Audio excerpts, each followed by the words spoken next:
Co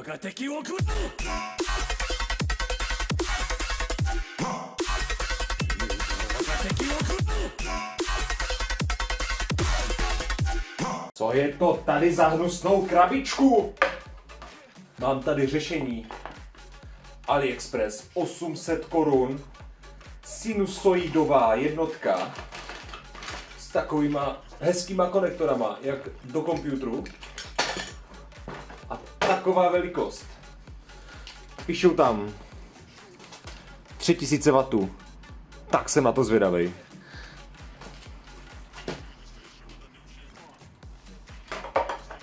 Ty vole, to se vejde snad i pod tu baterku. Nevejde, možná, jo, bude to špica. Tak to jdem otestovat. Halový konektory sedí. V pořádku. Teď musím vyšroubovat tady toto celý a přemontit to. Tady jsou fáze, tady je napájení a sem se strkají periferie jako plyn a takhle dál. Tady je alarm a tady jsou halový. Ne, halový jsou tady asi a tady jsou alarmy. To je všechno. No, mám doma ještě 5 kW, ale tahle mě zajímá víc. Dobré, vypojené to je, ale pecku můžu dostat tak jako tak, protože... Počkej. Tak jsme to vybili. Malé prodloužení. Vážení. Prostě to bude montáž tak na 20 minutek, ani ne. Tak, motor off. Tohle bychom už rovnou mohli zapojit. Máme to rovnou i označené barvama.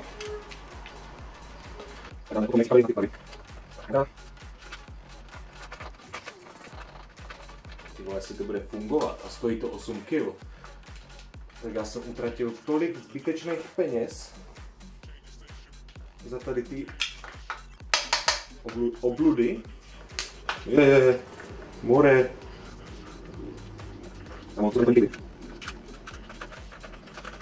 Mají to chytře vymyšlené, jakože je to moc hezký. Ani bych neřekl, že to je prostě jednotka. Že to je nějaký mini PC. To by bylo. Můžeme rovnou zapojit ty halový senzory. 6 pinů na 6 pinů. Zde. Halový senzory. Tak. Teď už vlastně stačí připojit periferie a napájení dáme až na konec. No, to tam rovnou bodnem. Je to tam. Teď jestli mi to sedí barevně. Červená do piče. Naopak. No uvidíme, no.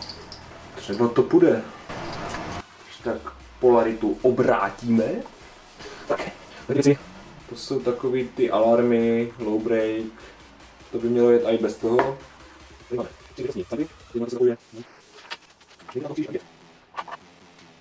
Hele, teoreticky to můžu zapnout a zkusit.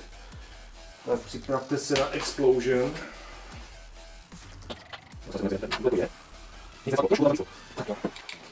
Všechno vyplí, tak to zapneme. To bude mrdat. Tam bude problém, že mám otočenou tu polaritu toho plynu.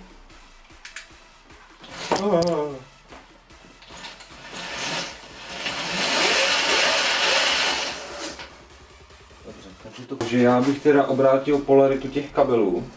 Dát červený, černý, zelený. Já mám ty svoje šperháky. V prdeli, vole, někde. Super paráda, vole. Nerob. Hele, já vás pauznu. No lidičky, ono se to rozjelo, ale strašně to kope a cuká a dělá prostě kraviny, jo.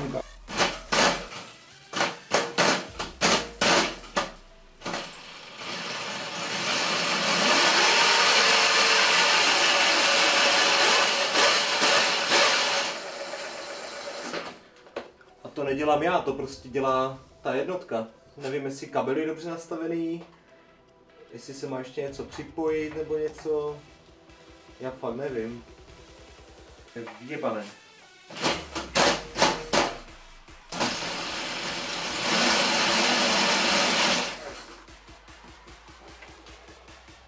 Nevím. Zkusíme pak i tu druhou a uvidíme. Tak dneska pokračujeme v krasojízdě a nechci to jen tak vzdát a mám takovej pocit, že ten motor je trošku v hajzlu. Takže dáme tu druhou jednotku, mám dvě, a zkusíme to dát na ten druhý motor, jestli to bude dělat to stejný. Jestli to bude v pohodě, tak bohužel budu muset vyměnit druhý motor. To bude drahá sranda.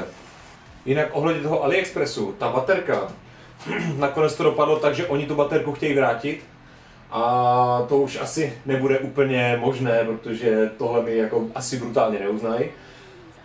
Takže akce, reklamace nedopadne. Tak aspoň, že nějak fungujou. Jdeme na to. Dám to off-screen, ať šetřím baterku a paměť a pak si to teda ukážem.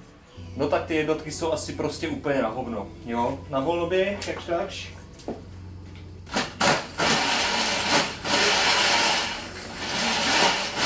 Ne. Prostě to blbne, no, je to úplně k hovnu. A zkusím to pak na mém novém projektu, jestli to bude fungovat. Vada jednotky to asi není, je to prostě asi její vlastnost. A úplně si nerozumí s těmahle středovýma motorama, protože to dělá úplně to samé na druhém motoru.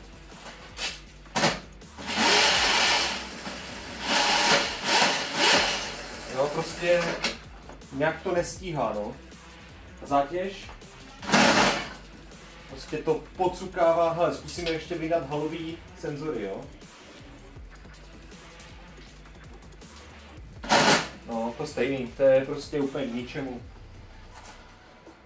Bože, tolik práce, ty vole. Zkusím to uplatnit v trochu jiném projektu, který mám v plánu.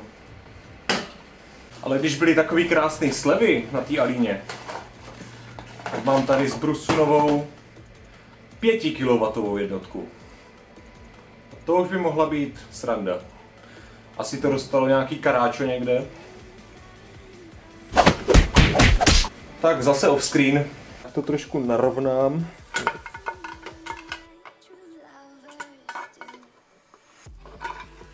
Fixet, snad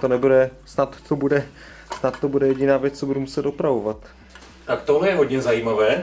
Dal jsem tam tu 5 kW a dal jsem tam learning cable, jakože ono by se to mělo točit a samo si to nastavit ty hal senzory a všechno a mělo by se to zastavit, ale jede to do nekonečna, je tam nějaký prostě problém. Buď v motoru nebo v jednotce. Ale jaká je změna, tak jsem si zase chtěl zkusit jako tu druhou jednotku, co mám na druhé straně, tu sinusoidovou. A ono se to rozjelo a jede to docela silně, takže dám tam zpátky tu druhou malou sinusoidovou a zkusím to taky nějak jako vylernovat. Jako má to páru jako blázen.